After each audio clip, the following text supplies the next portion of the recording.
whatever we once were, we are no longer a Christian nation, at least not just. We are also a Jewish nation, and a Muslim nation, and a Buddhist nation, and a Hindu nation, and a nation of non-believers. From the Lancet translation, James chapter 4, verse 16 and 17. But now they are proud in their boasting. All such pride is evil. Therefore, he who knows to do good and does not do it, to him it is a sin. Mr. Obama makes the statement that we are no longer a Christian nation. As usual, Mr. Obama, President Obama, has his facts wrong. The United States has never been a Christian nation. If you go back to the founding and you look at the George Washington, the first constitutional president, he was also the president of the Constitutional Convention.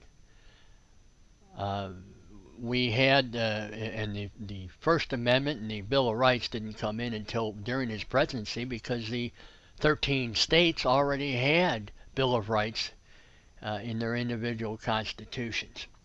The First Amendment to the Constitution of the United States has a two-part religion clause. The first part being the non-establishment of any religion as a state religion, and the second part is the free exercise thereof, which means the free exercise of religion on all individuals. They have the opportunity to choose their own religion or no religion at all.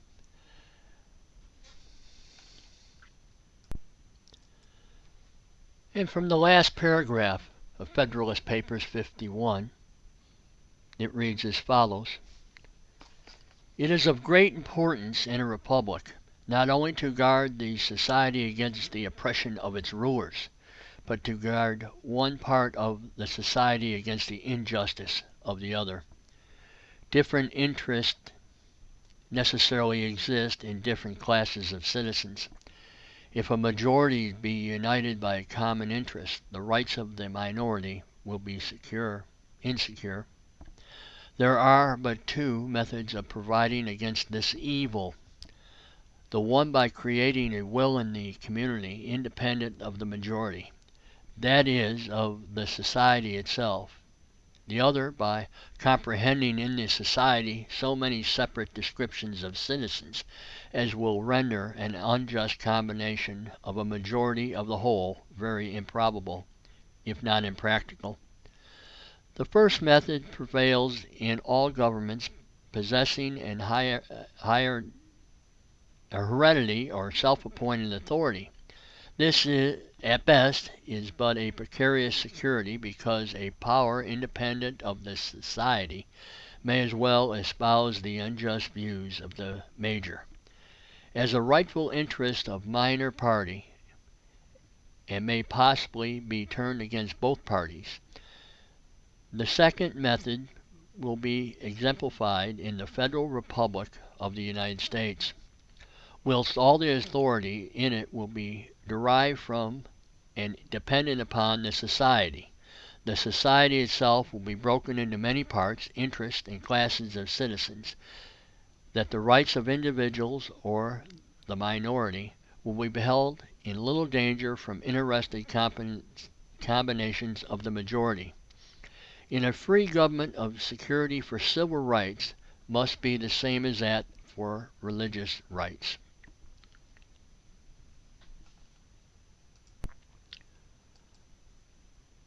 There are several references to religion and morality and civil rights in our founding documents. It was the basis for our founding, was independence, religious freedom. During the debate, a significant Federalist paper was written by James Madison, number 51, and there they have the structure of the United States government listed. Our present structure that we're supposed to have, as long as you don't have any usurpations, which we've already had. But the area concerning civil rights, I'll be reading, and it comes from the Federalist number 51. The structure of the government must furnish the proper checks and balances between the different departments.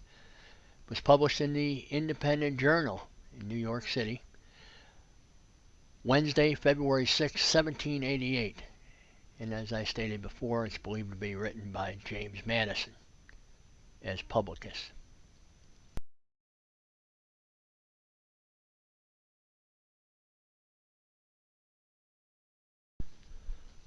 From Lamsa translation, John chapter 15, the entire chapter. I am the true vine, and my Father is the laborer. Every branch in me that does not bear fruit he cuts off, and the one which bears fruit he prunes so that it may bring forth more fruit. You will already have been pruned because of the word which I have spoken to you. Remain with me, and I with you, just as a branch cannot give fruit by itself unless it remains in the vine. Even so you cannot unless you remain with me. I am the vine, you are the branches. He who remains with me, and I with him, will bear abundant fruit, for without me you can do nothing. Unless a man remains with me, he will be cast outside like a branch which is withered, which they pick up and throw into the fire to be burned. If you remain with me, and my words remain with you, whatever you shall ask be done for you. In this Father will be glorified, and you bear abundant fruit and be my disciples. Just as my Father has loved me, I also have loved you. Abide in my love. If you keep my commandments, you will abide in my love, even as I have kept my Father's commandments and abide in his love. I have spoken these things to you that my joy may be in you, and that your joy may be full. This is my commandment, that you love one another just as I have loved you. There is no greater love than this, that a man lay down his life for the sake of his friends. You are my friends, if you do everything that I command you. Henceforth I will not call you servants, because a servant does not know what his master does. But I have always called you my friends, because everything that I heard from my Father I made known to you. You did not choose me, but I chose you, and I have appointed you, that you also go and produce fruit, and that your fruit might remain, so that whatever you ask my Father in my name, he will give it to you. I command these things to you, so that you may love one another. If the world hates you, know well that it had hated me before you. If you were of the world would love its own.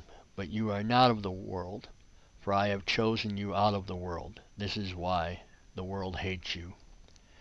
Remember the word which I said to you, that no servant is greater than his master. If they have persecuted me, they will also persecute you. If they kept my word, they will also keep yours. But they will do all these things to you for the sake of my name, because they do not know him who sent me. If I had not come and spoken to them, they would be without sin. But now they have no excuse for their sins. He who hates me hates my Father also. If I had not done works before their eyes, such as no other man has ever done, they would be without sin. But now they have seen and hated me, and also my Father. So that the word which is written in their law may be fulfilled. They hated me for no reason.